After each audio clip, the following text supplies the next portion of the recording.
Of all the topics we discuss here on the Aether, the UFO phenomenon continues to intrigue me more so than possibly any other subject. Perhaps not for the same reasons that it used to, though. When I first started researching them, I was fascinated by what they could be, the fact that they're even here, where they're from, who or what's controlling them, and what do they want. Those questions still matter to me, but I'm much more curious today about why we see them and what the apparent connection is between UFOs and other phenomena. Ask 50 people who've seen one or more UFOs if they've ever experienced anything else unusual that they can't explain. You might be surprised how many say yes. I understand the temptation to write people off. Seeing UFOs is hard enough to wrap your head around, so when you throw in ghosts, orbs, bizarre dreams, out-of-body experiences, sleep paralysis, shadow people, psychic visions, or abductions by otherworldly beings, the alarm bells are pretty deafening. And it's a good thing to view such claims with a healthy degree of skepticism. There are people that lie or embellish for attention, for fame, or for money. Ever heard of Stan Romanek? I'm sure many of you have, but that does not mean, however, that everyone lies. That doesn't mean that everyone's delusional, crazy, or just confused about what they've seen. A large segment of reports come from people just like the ones you and I interact with on a daily basis. We cannot overlook this because, ask yourself, if your brother, your sister, your best friend, your mother, or your own child told you they've seen UFOs in the sky and ghosts at the foot of their bed, how would you react then? Would you be so quick to judge? Chances are that's a no. So then the next logical question is, how? How is this happening and why? I wanted to dive deeper into this, and I came across a very interesting book. It centers on UFO encounters, but goes quite a bit further than that by attempting to explain exactly what I said before, why we encounter them, and what links them to other unusual activity. The author is the State Director, Chief Field Investigator, and Star Team Lead for MUFON of Tennessee. She founded the group Parasheer Research, and she's been investigating and researching UFOs for almost 40 years. Now, the fact that she wrote a book about UFOs isn't shocking, right? With those credentials, you'd almost expect that, but what surprises me is her ability to see and speculate beyond the typical data and the traditional boots on the ground, nuts and bolts research MUFON is so well known for. Factual data of UFOs definitely has its place. It shows us patterns and helps us create an overall picture of a phenomenon that's been part of our lives for a very long time. To answer the deeper, more profound questions, though, we have to think outside the box. Thankfully, that is exactly what today's guest has done with both her research and her book, UFO Encounters: How High Strange Events Transform Human Perception. I'm beyond thrilled to have her on the program today. This should be very interesting, and she's definitely not someone to overlook or underestimate. I'll be right back with Angelia Sheer after this.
Hi, Angelia. How are you?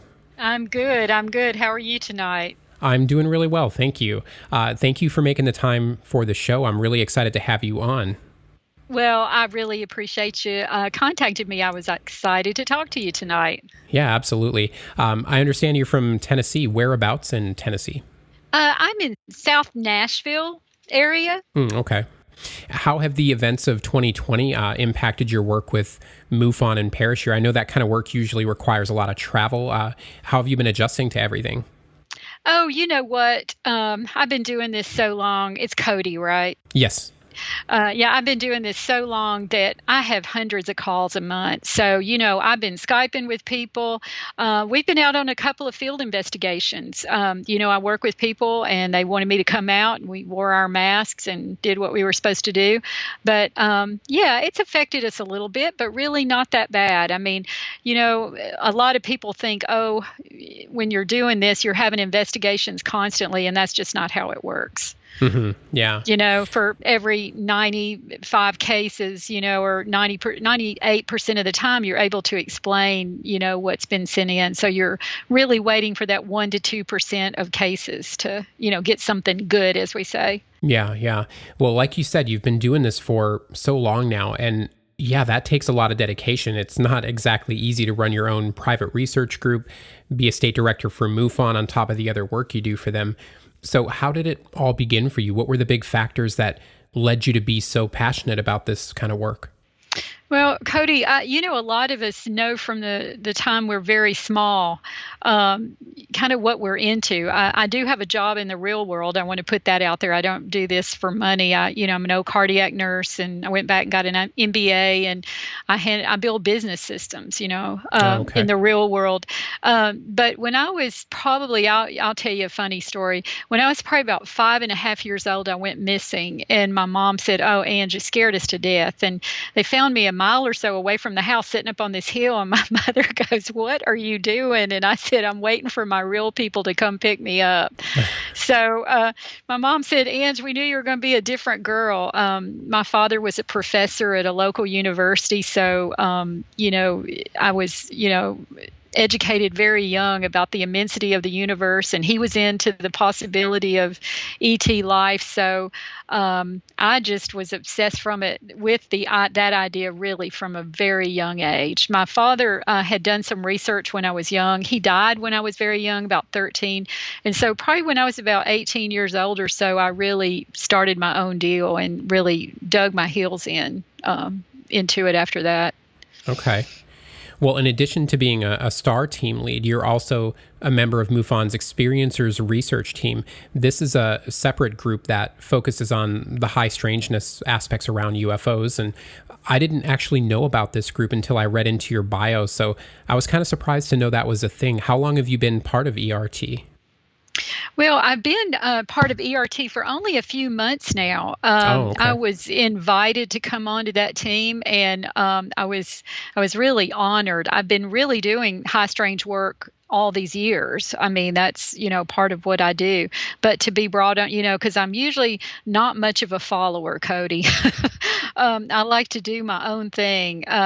So even 5 or 6 years ago, when I came on with MUFON, I was asked to take over the state directorship. And, I said, well, as long as I can have my private research group where I can, study wherever I want, that won't conflict with you guys. And they said no. Because MUFON has some strict protocols, which is great. We stick with UFO sightings, and that's our primary. But so as long as that didn't conflict, I told them that would be great. And then I was contacted, I don't know, a few months ago, and they said, Ange, we want you on the team. So I thought about it, and I said, you know what, it'd be nice to work with that particular team. And they're a great group of people. I mean, I believe it's about 32 individuals from around the world, as psychotherapists, counselors, different, degrees of skill. And, most of us have been doing this for a pretty good while. So Yeah. I've really enjoyed being on that team. I already have 2 or 3 cases with them that I'm working on. So very interesting. Yeah, it's a pretty diverse team, and it sounds like you're a good fit for them. What's different about ERT's approach, as opposed to typical MUFON investigations?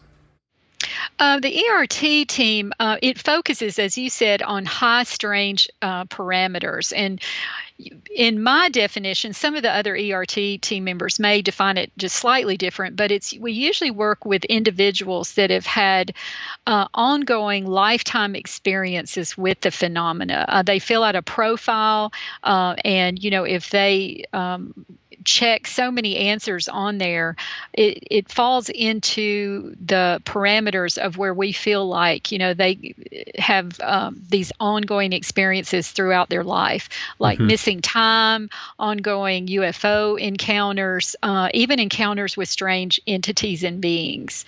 Okay. So other than, the most of the sightings on the regular MUFON is someone saw a light in the sky, or they could have, some more close range encounters, but mostly we're dealing with, UFO encounters, strange lights, strange orbs, where the ERT team, we love it because we get to go into in-depth, more complex cases.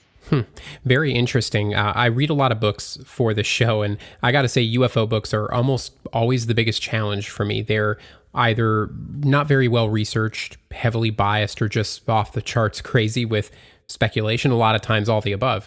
So it was really refreshing to come across your book. And there's two big things that stood out to me and that really set it apart from other UFO books, in my opinion. Your theory on how UFOs and other paranormal activity are connected, which we'll definitely get to. I kind of want to save that part for last, but sure. And the attention you give to the people that report them. Unfortunately, not enough researchers do this. Why is that a mistake, in your opinion? Well, just as I said early on, first of all, I want to say thank you for reading my book so thoroughly. Yeah. That's just great. That was a lot of years of work, and I can only thank my witnesses. But as you remember in the book, early on, probably when I was in my mid-20s or late 20s or so, I had a case that really changed the way that I researched. And, my father, I had some great mentors. They taught me, they said, Ange, if you can't find the answer to a question, you're asking the wrong question, and you need to pay attention to detail. So I had a group of people, about 14 people on a beach, 10:30 at night, having a little beach party. At one point, they were within 15 to 25 feet of each other, pretty close. So the inability of some of the other people not to be able to see something was not a perspectival or, relational issue. And at one point, 4 people out of the group started seeing this UFO out over the water. It was about 2 or 3 football fields out, a couple of 100 feet up or so. And no matter what they did, Cody, the other people couldn't see that. I consulted, with some of my professional friends. They said, Ange, it's a common delusion. I said, you know what, guys, I'm not buying that. People don't have common delusions. Even if you're drunk or you're on medication, you don't have the same delusion or hallucination.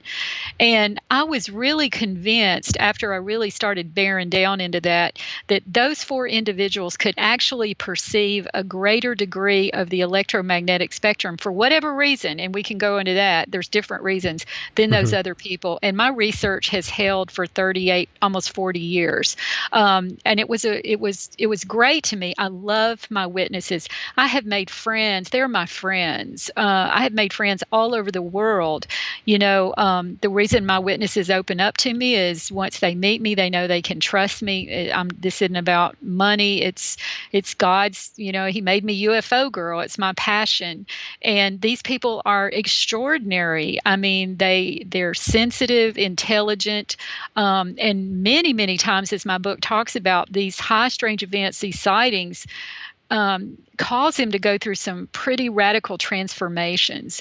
And so, I wanted everybody, as I wrote my stories, to enjoy the sightings and the events and the cases.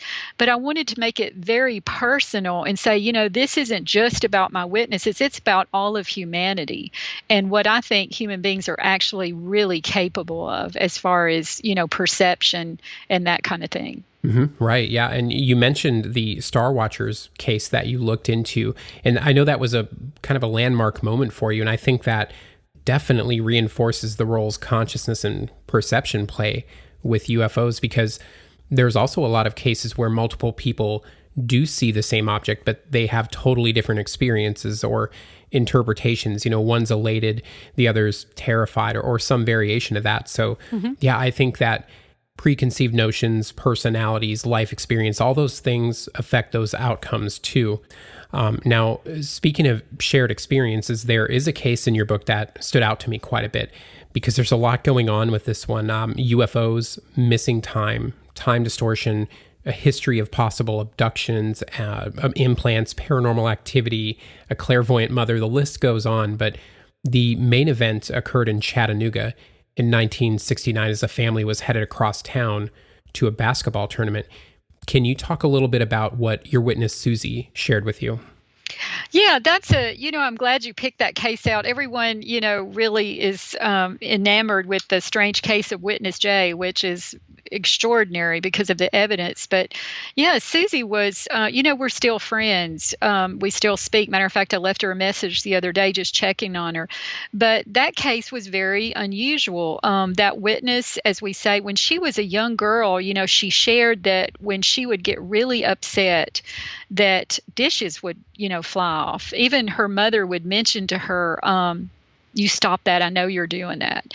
Which is, to me, it is, Cody, I've been around the world searching out special individuals. I have a friend named Angel Lee, who is one of the most incredible psychics you ever have come about. I'm very skeptical about psychics. Sometimes I feel I'm a better psychic than most people that say they're psychics. But this young woman is extraordinary.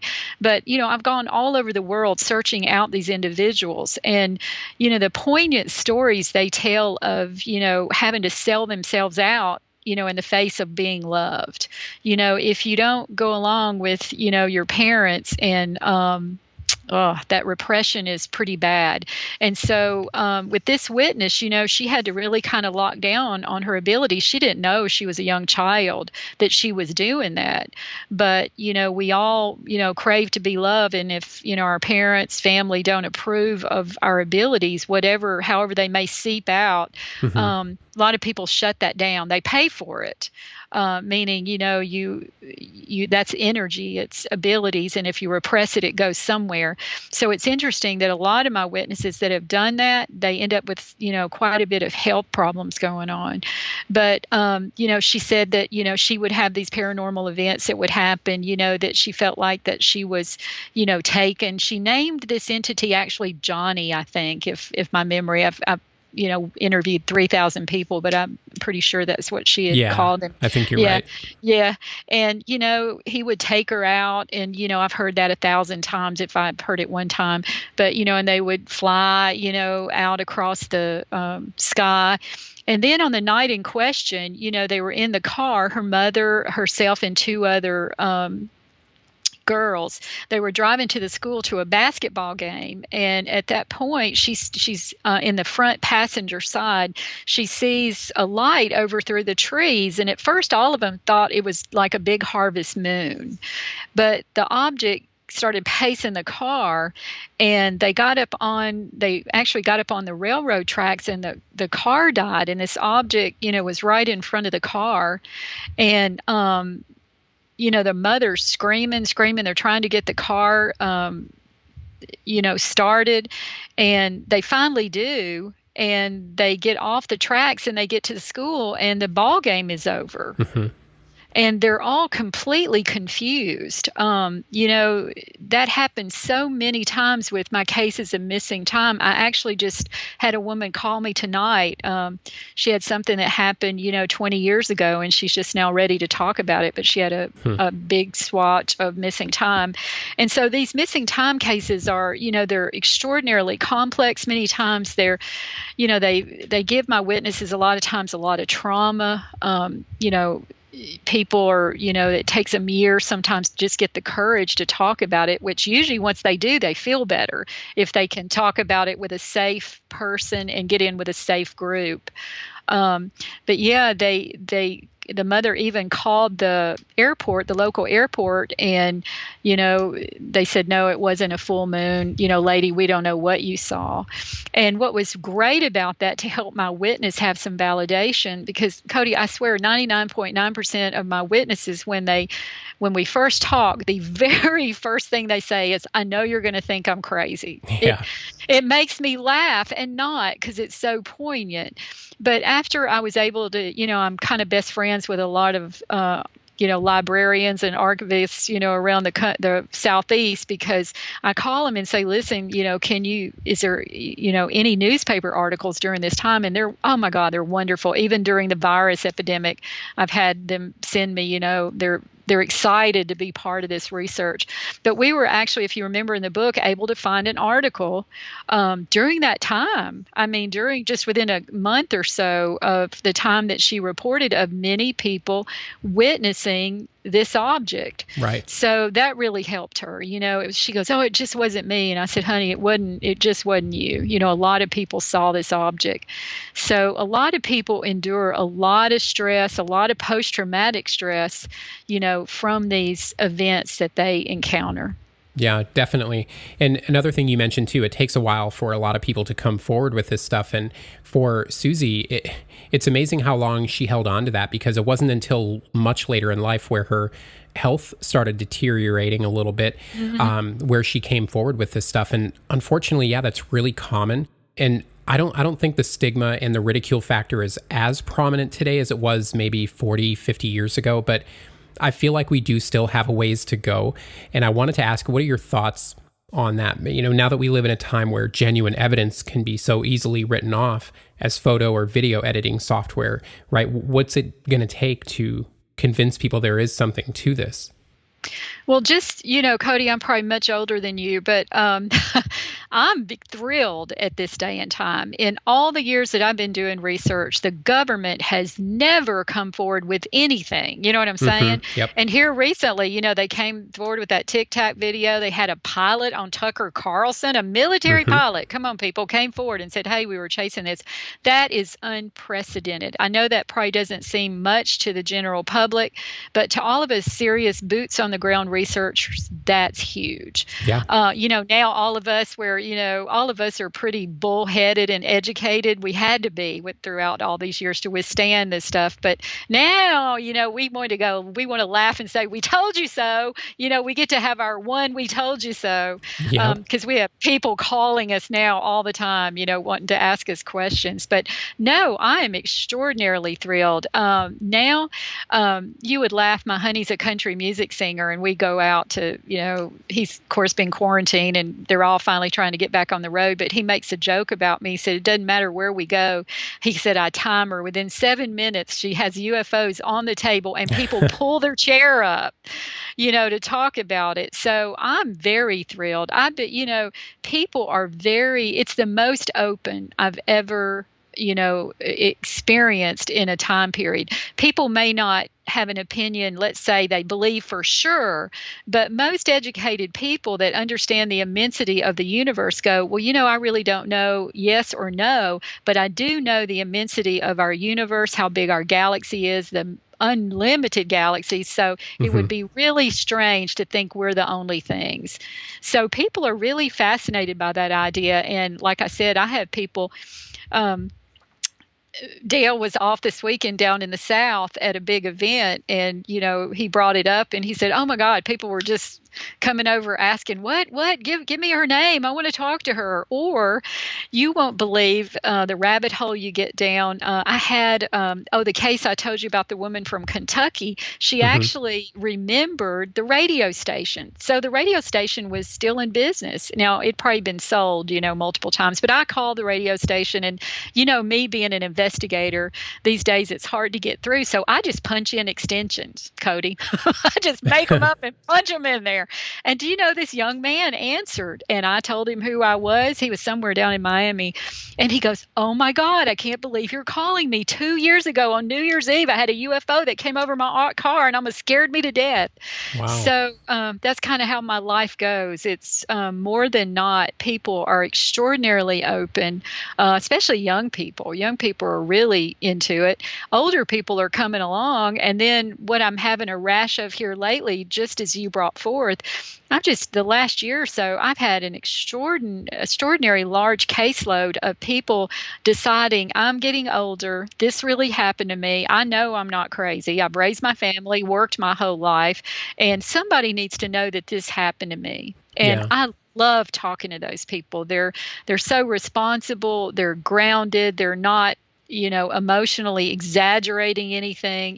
They're just Yeah. telling you what happened to them, and they're wonderful to work with. So yeah, I'm excited about this day and time. It's been very receptive here lately. Yeah. Yeah. Those are very good points you made. There are some pretty unprecedented things happening right now, and I think that is making it a little easier for these ordinary people to come forward with their extraordinary stories. And yeah, that is definitely a good thing.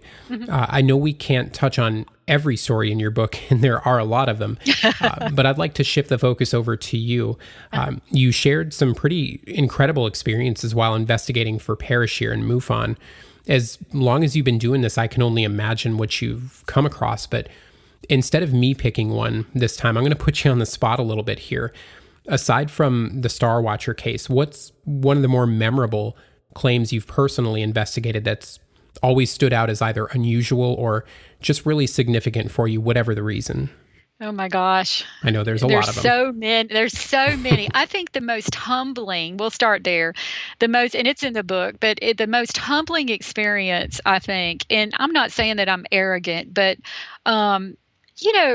when I was younger, I would go, you know what, all these people say they saw this UFO and they didn't get a picture, and sure, because I was not that I don't believe. I know now. We're just going to say I'm past the trying to prove phase. Okay, I've seen these objects with my own eyes. Okay, but back when I was younger, I was like, yeah. So I guess it's about, I don't know, some years ago, I had a young man send me a video. We could not debunk that video. It was crystal clear. I mean, you hear the dog barking in the background. The thing's only, I bet, 500 feet up in the air, and you hear the dog barking, and you hear the young man go, now that's not normal. It's just classic.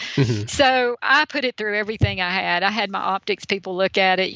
We didn't find any evidence of it being doctored or a balloon or tethered. You know what I'm saying? We couldn't find anything. So I took a small group over there. Don Williams and I packed up and went over. He's one of my longtime field investigators, ex-military pilot, private pilot. About 10 years ago, he was flying his private plane back from Texas, and a UFO cut him off. And that's how he came to be with me. So he had a, real sighting. So I got to brag on my team. I've just got a great team. I have federal investigators and pilots and paramedics and all kinds of people, but we have a great time. But anyway, we packed the truck up. People don't realize how time intensive that is. It probably takes 2 days just to get all the equipment ready. So we go over to East Tennessee, and this young man had a nice farm, and we set up. They were, his young wife, young couple, she was pregnant. She wouldn't even talk to me at first. And then, only because she's scared. And then, I took them to dinner. We all, they warmed up. And so we got back, and I try to make it, fun, for everyone. This is our hobby, for God's sake. So Don brings his huge honking pickup truck, which is just great. It's got all this real cool lighting around the truck. We've got all of our chairs. We got all of our cameras out, sighting scopes, FLIR cameras. We probably have $1,000 worth of equipment at our feet, maybe more. And we're sitting in our little lawn chairs, and all of a sudden, about 10:30, Don goes, "What's that?" And so, at first you look up and you think, oh, it's just a plane. Well, no. This triangular craft came right over our head, Cody, just like it knew we were there. And that theme shows up a lot. I want to stress that.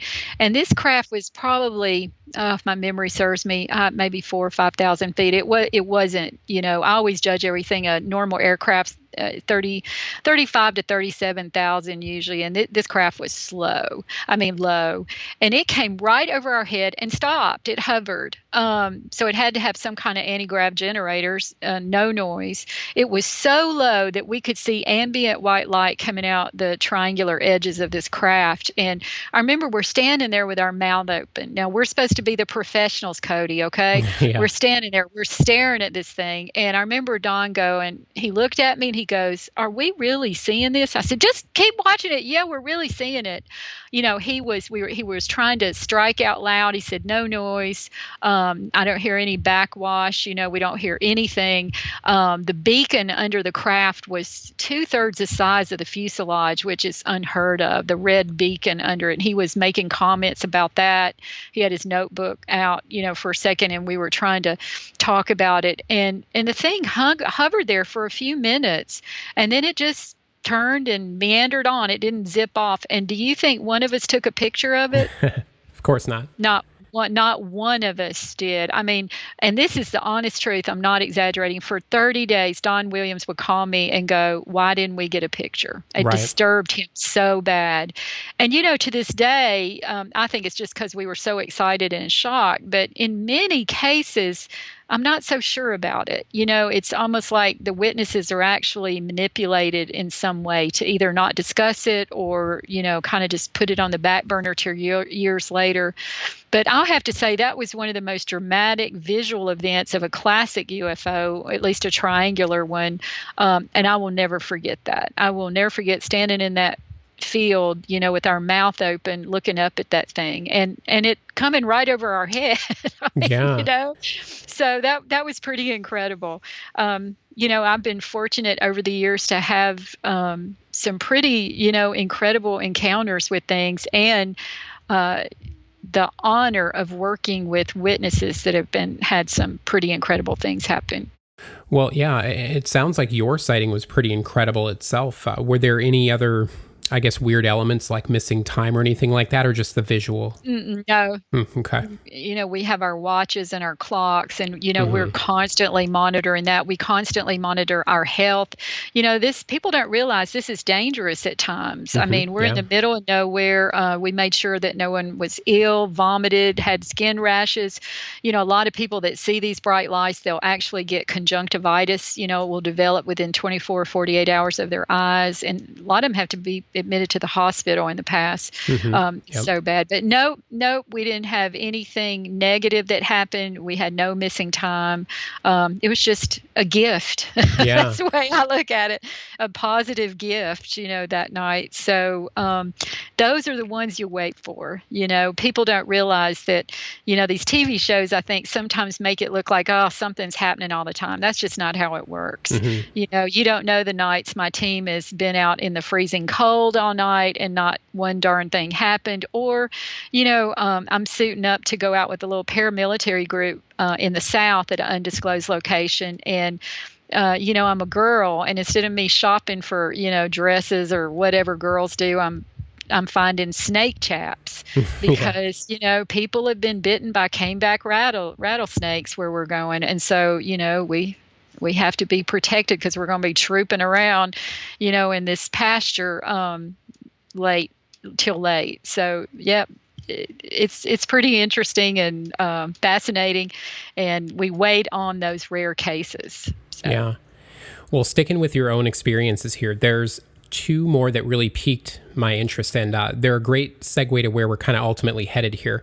Okay. The first one, you talked about a police sergeant who shared an experience where he almost drowned in a lake when he was a kid, when something he couldn't see or identify lifted him up at the last second. It saved his life, whatever it was.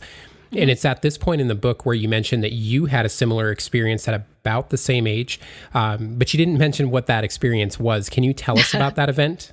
Sure. That's why, I tell people I don't believe. I'm a scientist. I know I may not understand the parameters of these paranormal events, but I know they're real. Mm-hmm. And just like I said, after 3,000 people, of police officers, professional people. But when I was 13 years old, I was scheduled, my parents had separated, and I was scheduled to, my father was going to come pick me up. I'm sure it was like a Friday afternoon, to go with him. And, something happened and he did not come, but somebody else. There was a whole big kerfuffle, let's say, around the situation. And right before the time I was supposed to leave, all I can say is everything just seemed to slow down. Time, if I could, back then I was young. So if I could look back from an adult perspective and try to have an adult overlay on an immature, when you're a teenager there event, I would say that time probably actually felt like it slowed down and everything just felt like it was moving really slow. And there was a clear communication to me. And I won't say it was verbal because it wasn't like that, but there was a communication that I needed to get away from there and I needed to get away from there now. And so I don't know why I obeyed it. Honestly, I'm very stubborn, but I did. I left. I went, there were big woods behind our house and I went and hid under a bush for like 5 hours. And afterwards, it came to light that someone had come through there. I would have been kidnapped and he had murdered people. Oh, wow. So there was a huge story around all that. And, so that event actually saved my life. And so I don't, you're kind. I don't usually talk about myself, but I knew personally from a young age that these things happen. Mm-hmm. And I was fascinated, as we've said again, and, you're just a wonderful interviewer here. Oh, thank you. That I knew that it wasn't just me. I knew that I wasn't the only special one, we'll say. I said, I wasn't, I didn't think I was that special. I said there had to be many other human beings out there that were experiencing these events and, just didn't come forward. And so, people, I had on one radio show not too long ago, they said, Ange, you don't ever ask for money. Why do you do this? And I said, well, I do have one selfish component. I get to meet some really cool people and many people that are similar to what happened to me. Mm-hmm. And so I kind of feel like I have this great, extended family, around the country and around the world. And they're just wonderful people. They're very thoughtful, very educated. It's like most people that this happens to, you just go obsessed. I probably have read 3 books a week for, 25, 30 years, math, science, psychology, philosophy.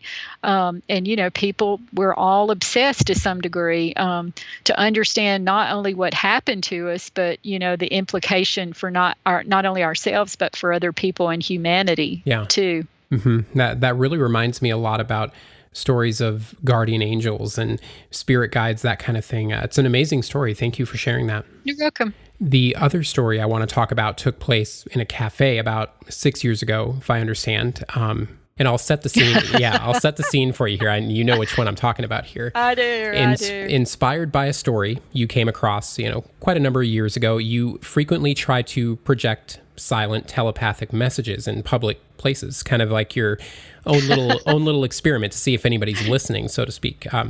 Absolutely. And it sounds like this eventually paid off for you. Can you take us back to that day in the cafe and tell us what happened there? Oh, you're just wonderful. I love that story. Well, again, the backstory. Again, I read years ago that there was a top secret meeting, closed chambers where the government many years ago had already started making treaties, supposedly, with a group of aliens that were kind. They were worried about us a little bit and said, listen, you know what, you're going to get your butts kicked if you don't, kind of get on top of things. So they had formed a treaty, and I believe it was a senator, I'm not sure, but he was, just in shock about all this. And so he was asking questions, and, he said, well, what do they look like? And they said, well, they look just like us. You wouldn't really know it. And they said, well, any other difference? And they said, well, you can't lie to them because they're very telepathic. Well, he was pretty gregarious in this, top secret meeting, and so he sent out a mental question, if you're really here, I'm going to be sitting out on this bench at lunch, come out and sit by me and touch your nose. And sure enough, one of them did that was in the room. So I thought, well, I can do that. I'm pretty gregarious, and I'm pretty stubborn. I'm like one of those little dogs that latch onto your britches and just don't let go. So I bet I've been doing that 25, 30 years. I don't know. And I thought, so I went in this cafe one day and I sat down and I sent out in my mind what I think is a telepathic message. Who the heck knows? But, I visualized myself and what I look like. I'm Angelia, I'm blonde, and I'm reading a book. And I mean, Cody, as soon as I opened my eyes, across the cafe, this man stands up, very aquiline features, dark, flowing black hair, long. He comes over to my table and he looks directly in my eyes and he goes, "Can I have lunch with you today?" And I went, "Sure." And okay, everybody's got to visualize this. My heart rate's starting to go up a little bit. Yeah. Not because I'm scared, I'm like, huh. And he sits down and he goes, "What you reading?" And I said, "I'm reading a book about UFOs." He goes, "Now we can have a really good conversation." Right. And I mean, my heart took off. I'm like, "God, thank you. Okay, we've got something going on here." And I mean, honest to goodness, I do not exaggerate. Over the next hour and a half or so, almost everything I thought, it was like he made a point to say to me. Like I was sitting there going, oh my God, I've got to get a picture of this guy. But this is really rude because I just met him. You know how our mind goes. Mm-hmm. And as soon as I thought that, he reaches across the table, he touches my hand and he goes, "Can I get your picture?" And the whole lunch went like that, Cody, for an hour and a half. Well, we were getting through and he said, "Listen, I know you're probably excited." And he said, "I don't want you to be freaked out." He goes, "I want to buy your lunch and I want to show you that I'm a real person, a real kind person. And I want you to come out to my car and meet my dog." And I was like, here we go, judo ready, I'm thinking, okay, I'm going though, Ange, everybody that knows me, I'm going, So we go to the car and, he has this little kind of an older car. And sure enough, in the back seat's this big old fat dog and not really big old fat, but, healthy, loved. Mm-hmm. And so he gets the dog out and, I play with the dog and kiss the dog. And he said, "You know what, we'll talk again." So he gets the dog in the car. We exchange phone numbers and he drives off and I drive back to work. I'm late at this point. And I remember as I'm driving away, I thought to myself, and this brings back the time frame because it must have been early to late spring. Because I remember thinking, I hope that dog didn't get too hot in that car. And I mean, Cody, as soon as I thought that, my phone rings and it's him. And he said, "Listen, I had a really good time, but I want to tell you something." And I said, "What?" He goes, "I love my dog with all my heart. She's my constant companion. I promise you I'd never let her get too hot." Yeah, that's so crazy. And so I bet it was probably 2 or 3 weeks. I prayed to God every night, "Please let it be an alien. Just please, I'm out on that edge, baby." And probably 3 weeks later, I just didn't contact him. I just wanted to sit and just have 3 weeks of believing I had contact with an alien. Let's just put it that way. Okay. And so 3 weeks go by and I'm going back to that same cafe. I'm in the car driving and my phone rings and it's him. And he goes, "I thought you'd be at the cafe today." And I went, "I'm driving there now." And we've been friends ever since. And I will have to say he is an extraordinarily smart individual. He's written 2 or 3 books about highly technical things, talented musician, but he's extraordinarily isolated. He is very much a loner. He doesn't like being around groups of people or people very often. And I can imagine if you were telepathic, that would probably not be good. Yeah. I thought about that. So, yeah, that was exciting. And to this day, finally I asked him, every now and then, probably I bet twice a year, we'll go eat Mexican together and we'll pick a time, where it's not too crowded. And I remember later on, I asked him, I said, "Come on, are you an alien?" And he got that look on his face, and he said, "Well, no, but, even if I was, I couldn't tell you, and so it's just kind of left there and that's okay with me. But that really happened to me. And so I know these, again, they don't happen every day, but these things do happen and they do exist. So I'm excited about humanity and the universe. And, people always want to go to the negative. And, I tell people there's rattlesnakes and bunny rabbits. It's best that you learn the difference. Mm-hmm. So, when you study high strange events, UFOs, even, paranormal, and my definition is very strict of paranormal. It doesn't mean a ghost, although it could include it. It just means things that, events that our science really can't explain. Right. So, I'm proud of my team. We don't know everything at all. No one does. I tell people, if you go somewhere and someone tells you they have the answers, run to the nearest exit. Yeah. Because Yeah. even those of us that have been, researching, we can give you patterns. We can tell you our experiences. We can tell you when we think you should run and when you should stay. Just from us, being out, putting ourselves out there. But more than not, I'm very hopeful for the future and humanity.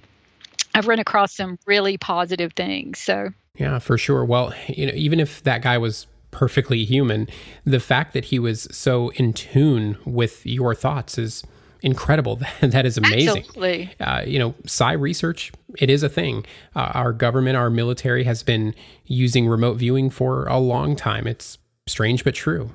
Cody, you're very informed. I studied at the Monroe Institute, which is in my book for many years. And while I was there, and I'm not sure I mentioned this in the book, we had a night where Joseph McMoneagle taught a class on remote viewing, and I'll never forget that. And I wanted to back up. Do we have a minute? I want to tell you how synchronicities work. I was accepted at the Monroe Institute 13 years in a row. It's, people can look it up. It's a study of human consciousness. And that place changed my life. That's all I can say. My increased cognition, intelligence, emotional intelligence. I mean, it's unbelievable. But anyway, I was packing up to go.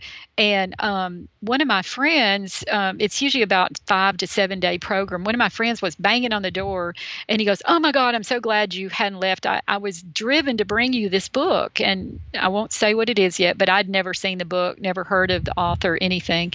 And I said, "Why?" And he goes, "Ange, I don't know. I was in the bookstore and it actually fell out on the floor. And I don't know. I just knew I had to bring you this book." I said, "Well, okay." I threw it in my book bag, got packed, got on the plane, flew to Virginia. And before, these programs are very intensive. They're usually facilitated by therapists and, trained psychotherapists, because you're really going into some extreme altered states, over a period of time. And, they want to make sure that everyone's stable and you can handle it and you can handle what may arise. And so each person is interviewed before the program and you're given a syllabus, of what's going to happen. So I was interviewed and I got my syllabus and my little packet of information, and it had a book list. And one of the books on the book list, the top book, was this book. It was called Mind Trek by Joseph McMoneagle. And I said, I remember looking at the facilitator, and she's become one of my great friends now. Her name's Francine King, just a wonderful woman. Matter of fact, Monroe invited me, Francine did, to speak at Monroe this year in the Starlines program. But of course, Cody, everything's canceled right now. But I looked at her and I said, "I can't believe it." And she said, "What do you mean, honey?" And I said, and I told her the story. I said, "My friend showed up with this book." And she goes, "Ange, that happens a lot here, because not only were you were supposed to have that book, Joseph McMoneagle is here this week. Don't tell anyone. It's a surprise. And he's going to be teaching you guys, we're going to have a little mini course in remote viewing." So, yeah, I think things when you get going are pretty magical, for people. So it was a great class that night. Yeah. So. Yeah, no, it sounds like it. Synchros are always one of my favorite things to talk about here on the show. They come up so often. They're just tied into everything, and I find them infinitely interesting. But I think we're finally ready to move on to the last 2 chapters of your book here. And it was kind of an unexpected turn at first glance, but after reading through it, I realized how brilliant it was, and it really spoke directly to me and the way I've come to view these phenomena. So first, I'd like to paraphrase your summary from the second to last chapter on perception. 1, certain people display perceptual characteristics that exceed the standard norm. 2, these abilities can exist at birth, develop after traumatic events or prolonged stress, or can be developed through specialized training. And 3, people with these abilities perceive and interact with radically different worlds than the general public and are aware of greater fields of information. And there, I assume you're referring to the electromagnetic spectrum, yes? Yes. Well, that's all we know of reality right now. You know what I mean? There's probably other ways to measure it, but that's about all we've got so far. Exactly. And you go on to talk about, and I love this part, how the human eye captures an image, the brain reinterprets it, and based on many factors like retained knowledge, personal experience, the brain/consciousness essentially creates a facsimile of the image or event. In other words, our brains actively create everything we see, and reality is entirely dependent on consciousness. Once we get to the final chapter, you refer to the notes you've appended at the end of each case file pertaining to state changes. Can you elaborate on that? What are you referring to there? Well, first of all, again, I want to compliment you again. And again, I'm throwing this out to the audience to tease them, but to also challenge them. I knew when I wrote those last 2 chapters that a lot of people probably would not understand that. And I totally understand that too. I mean, I have been working on this and meditating for 40 years and seeking out, people that have different perceptual abilities. But kudos on you, just really slogging through that. It's a little difficult, for some people that don't know about it, but I appreciate that. I actually told some of my colleagues, I said, I'm really afraid that, most of the general public may not understand this, but I'm going to put it out anyway. And the ones that get it will get it, and they'll call me. And so, first of all, I'm thank you for that, for bringing that up. And I challenge all the listeners to, go study. This is not just about UFO sightings. This is about your own potential. And this isn't just a theory. This is what has happened to me and my witnesses in my life. So, that those perceptual abilities, as it's interesting. The article that I wrote for the Monroe, and let me back up. Let me get my thoughts here. The Monroe Institute contacted me 2 or 3 months ago, and they read my book. They loved it. And they said, would you write an article for Monroe? And I said, yeah, I would. And I thought, oh, how am I going to write this? What do I want to write about?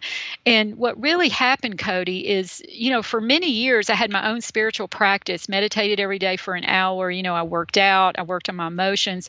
I had what was called an integral, life, meaning I ate a certain way. I meditated. I, work out. I've trained horses, for 38 years. I'm very athletic at my age, never get sick, only need 4 hours of sleep, that kind of thing. So I was very serious about my practice.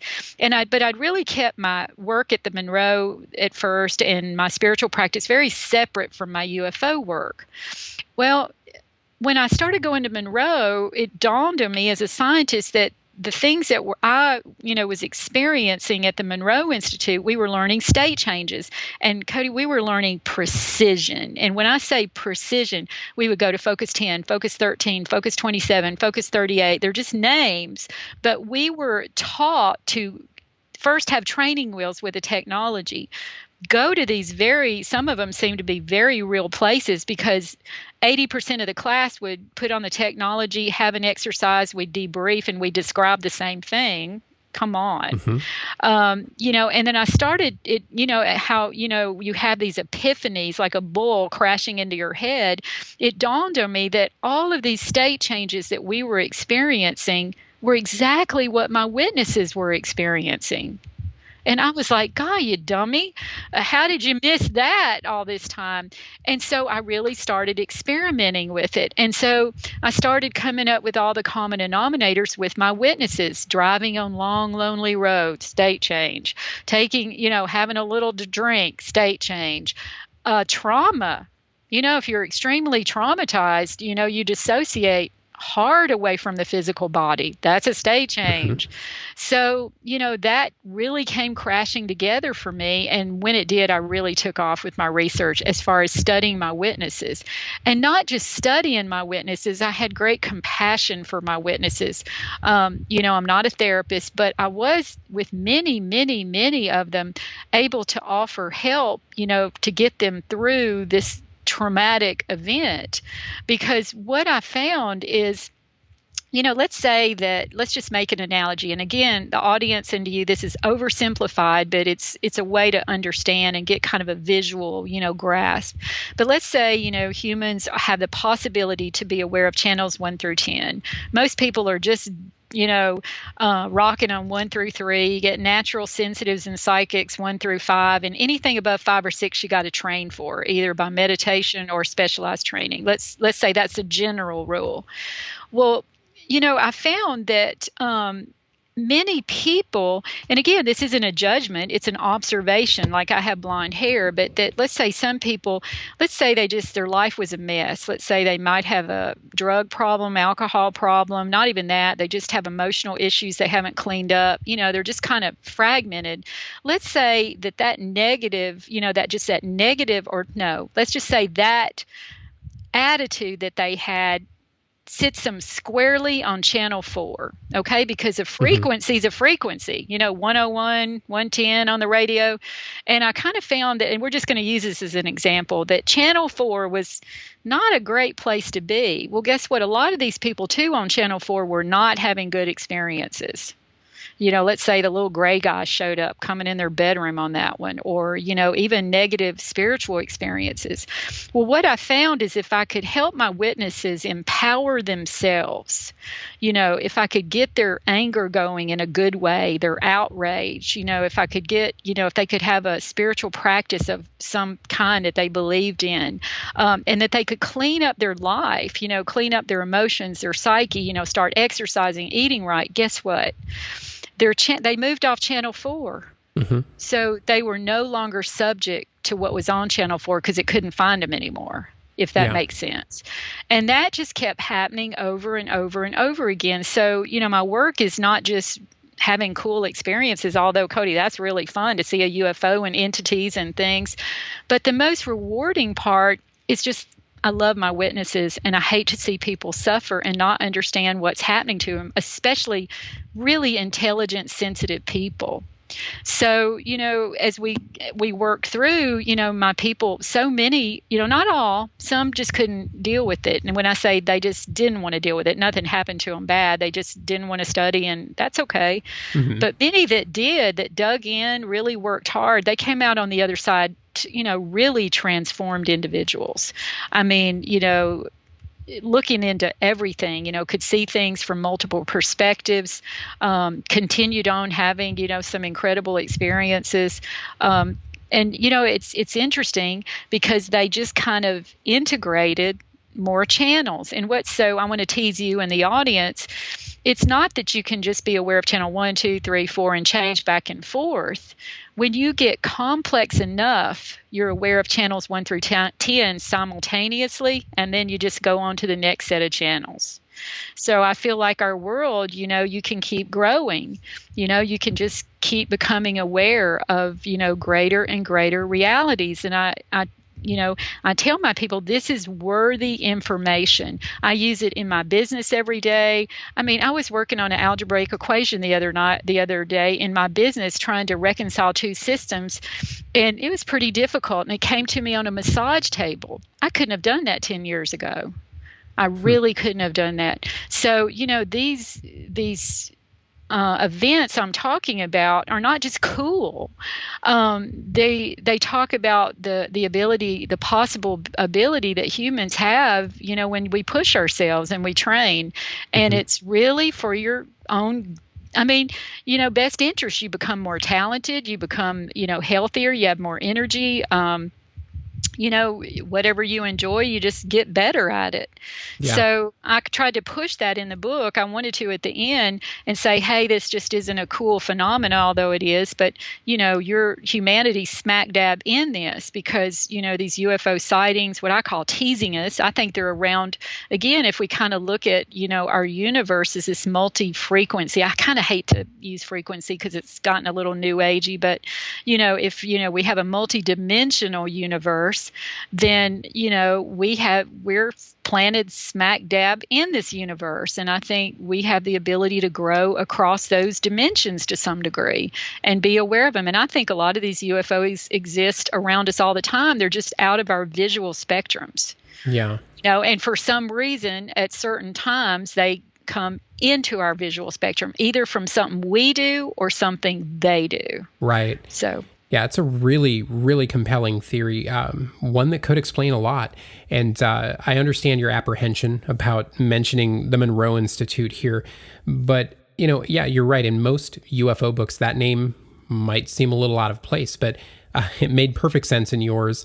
And just so people know, they create hemisync, which is audio using binaural frequencies that help to induce altered states of consciousness. And the results are astounding. I've listened to a few of their samples before, and I will say there's definitely something to it.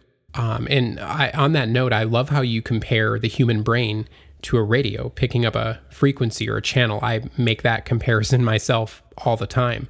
And this, along with state changes, is basically what it all boils down to. The point you're trying to make here, whether you're born with the ability, some kind of outside force induces it, or you train yourself to do it. Many of us can tune into or pick up these additional channels or levels of reality where these phenomena reside. And the analogy you made about UFOs and paranormal apparitions appearing out of phase and not entirely solid or just partially visible, this could be because sometimes we're only able to dial into a channel or frequency that is close but not exact. Again, just like a radio dial that's 1 or 2 decimals away from the actual station. Exactly. I hadn't quite thought about it that way before, but it really does align with so many of these reports. My question for you is, have you found this theory more difficult to explain to people that are new to these phenomena, or to those that already have their own set of more nuts and bolts material-based beliefs? Is one more receptive than the other?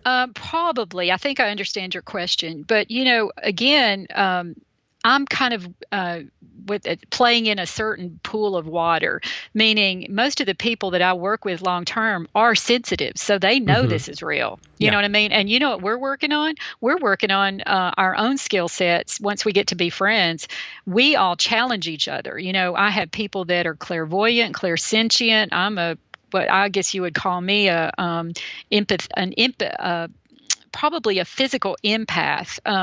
So, when you get together with a group of people that have different skill sets, and these are very successful people, we use these in our work, Yeah. I mean, it's amazing what you can do with each other as far as your skill sets. We'll say, listen, this is what I'm getting. What are you getting? So working within my group of people, we have a blast. We're at the point, we're all pretty mature. We don't really care, what anyone thinks. We've got our jobs and our families. We're, rational people. We, go day to day. So, we're a little bit stubborn. We just push on. Now, some of the other nuts and bolts people, I really, people go, Ange, what do you do with, skeptics? And I said, I do nothing. I could bring a live alien into your room over there, and, a true skeptic wouldn't believe it. Mm-hmm. So it's like you take your head and slam it on a wall. I just don't have time to waste on that. I'm not saying I'm not following a scientific model. I think Jason Hawes from Ghost Hunters, he had a great quote. I think I put it in the book. He said, a skeptic is only someone who hadn't had an experience. Yeah. And you don't believe how many military guys, police officers, I don't believe any of that stuff. Or my greatest group of people I'm interviewing now are hunters, because I've kind of gone off on the cryptid side of things. And that's a whole other show, a whole other story. But, these boys, I love them, had a gun since they were 4, and I don't believe any of this crap. And when someone, that's a big old boy like that's been hunting out in the woods tells you he saw something and he'll never go back there again, you better believe he saw something. Yeah, happens all the time. So I see people transformed every day, people that just went, I don't believe any of this, blah, and then the world comes knocking, Cody. Yep. And they are transformed in a moment. So I don't really worry about convincing anything. I tell people, you like my book? Read it. If you don't like it, don't read it. If you don't believe it, that's not what I'm doing. You know what I'm saying? Yeah. I'd rather just stick with the people that are at least open-minded, because we're having a lot of fun. We've seen a lot, we've grown a lot, and again, your questions were excellent. I've enjoyed myself immensely. So, awesome. I just don't. waste my time on those heavy duty skeptics. Yeah. It's okay. You can be skeptical. I'm skeptical to some degree, but I'm also open minded. So Yeah, that's a great place to be. And you're right. A skeptic is really just somebody who hasn't had that experience or that validation yet. And it only takes one, exactly. Yeah. And my last big question here for you is one I ask everybody, but I'm really curious about your response here. With all the investigations, the people you've met, places you've gone, all the research you've done, what have you learned more about, the phenomena or yourself? Oh, great question. Both, for sure. Yeah. I'm fascinated with humanity. I'm in love with humanity. We have a lot of horrible things, but we have a lot of great things. I know what I've experienced. I've had moments of telepathy. I've had out of body experiences and bumped into some really incredible things. And so have thousands of my witnesses. So I think, oh my God, in some way, Cody, I feel like we've been dumbed down. Like, something doesn't want us to reach our potential. And I think, come on, people, just have some curiosity, and especially what I found is when groups of like-minded people get together, magical things happen every time. It's like, I'm a log burning and you're a log burning, but you put us together and a bonfire happens. Yeah. So I'm very excited, and I have learned a tremendous amount about the phenomena. I've learned negative things, what to avoid, like rattlesnakes and spiders, Yeah. And I've bumped into some incredible things. I mean, I had in the story there, we had an entity that showed up in our FLIR cameras out of the visual spectrum, couldn't see it with the naked eye, and it was like waving at us in the woods, like, hey, I'm over here. And none of my team, felt the remote, any hostility. You know what I'm saying? And, that's just one example of a million things. So, yeah, I mean, I couldn't, Cody, I'm an educated person. I have a master's degree, blah, blah, blah. But the research that I've done on the UFO phenomena has educated me beyond all else, because I've had to study trauma and psychology and philosophy and history and mathematics and astronomy. And, so that alone, I can't even speak enough about, much less, I say I'm a spiritual girl, God had mercy on me and let me have some great experiences. So yes, there's answers to be found. You'll never find all of them, that's not the point. But yeah, from the point that I started years ago to now, I'm very satisfied with my work, meaning I'm not going to stop, but I just feel like I'm a better person. I think the universe is incredible. How anyone could think there's not miracles and magic out there to some degree. Wow. No. Yeah. There's incredible stuff all around us all the time. So I agree. Yeah, I've said this before, but this stuff changes you, and I believe for the better, at least most of the time. Even just a little bit of research can really alter your perception of what is possible.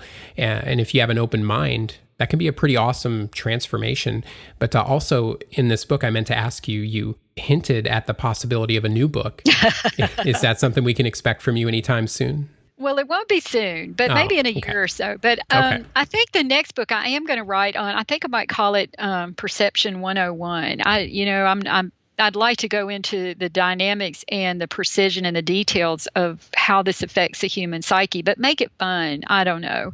But I've had a lot more cases too, so I may tie them in together somehow. Because people love my cases, and so I don't know. We may go off on that direction. We'll just see. So we'll just see what opens up for us there. Well, I'd love to see a follow up on that and have you back on this show at some point if you're ever willing. But oh my gosh, I loved it. You did a great job. I really love it. I've had so much fun. I usually have fun, but you really went to some different cases, and I really enjoyed that. And especially, you're the first person that's really kind of concentrated on the perceptual thing. So I really enjoyed that. I don't get to talk about that too much. I'm surprised about that. That was awesome. I am too. Right? I mean, that's what drew me to your book. That's what was different about it. And you were willing to go beyond just the stories and the typical speculations and introduce some very interesting ideas. And I really can't stress how impressed I am with this book. Thank you. Oh, you're most welcome. Again, it's called UFO Encounters: How High Strange Events Transform Human Perception. I recommend it to anybody with an open mind, regardless where your interests lie. It's one of my new favorites, and I can't wait to see what you come up with next. Where can people go to check out all your work or get in touch with you? Cody, well, thank you so much. I'm very humbled. I really, really mean that. I really appreciate it. But you can find me at angeliasheer.com. I have articles on there. You can actually order a book there, and I'll personally sign it and send it to you. Or you can find my book on Amazon. I've got paperback and Kindle edition. And I'm also on Facebook at Angelia Sheer, my pages. And I also have Parasheer Research, which is my private research group.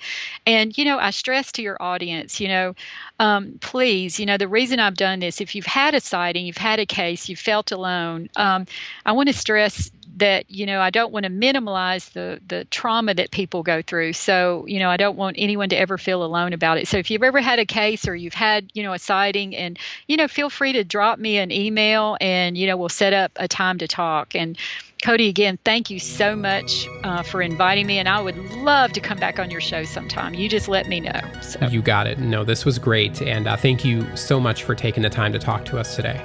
Well, you're so welcome, and I hope to talk to you again soon. We will make that happen. Take care, Angelia. Okay, bye-bye.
Thanks again to Angelia Sheer. This was genuinely one of my favorite interviews I've done thus far. She's easily one of the nicest people I've had on the show, and her 4 decades of research is extensive and impressive. Of course, she's not the first to link these things to the power of human consciousness. Some of the biggest names in UFO research, like Jacques Vallée, John Keel, even J. Allen Hynek, all realize the same thing: that the harder you look, the more obvious our role becomes. The fact that people can travel out of body via altered states and encounter the same grays or insectoids that reportedly whisk people away in UFOs should tell you something. If we can use our minds to observe remote locations on Earth or even distant planets, it's hard not to wonder, is the material world that we know merely an illusion? Think about it. Ideas and thoughts are real, but we can't see them, we can't touch them. What about our dreams? Your body's there in your bed, but your mind isn't. Does that make the places we go in our minds any less real?